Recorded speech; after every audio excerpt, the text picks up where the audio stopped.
LEGO Spider-Man is a fascinating character when talking about his complex theme. While not the first LEGO superhero, he was among the first few. Initially realized in 2002 based off Tobey Maguire's Spider-Man in the LEGO Studios line, Spider-Man sets included minifigures with yellow skin as opposed to the flesh tone.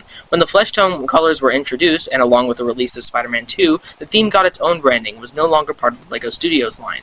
Although there were these weird sets where the characters had realistic proportions and didn't quite look right, more normal sets were released and Spider-Man's suit changed from a dark blue to blue, and characters like Alfred Molina's Doc Ock were also introduced.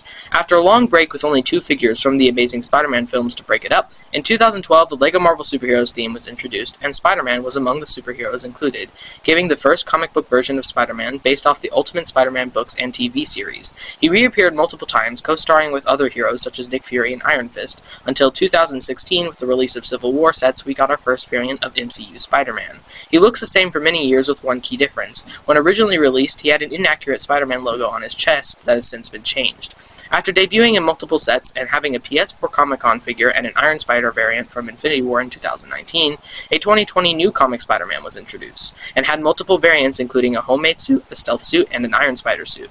This change in the way the Spider-Man sets were made was huge. We got characters like Miles only for the second time after his debut in 2015, and characters like Spider-Man 2099, Miguel O'Hara, Spider-Gwen, Spider-Ham, Spider-Man Noir, and more, improving the way the line was built. We have since gotten countless variations of Spider-Man, including revised versions of the first 2 Spider-Men, Tobey Maguire and Andrew Garfield in 2024, resulting in the now huge theme coming full circle.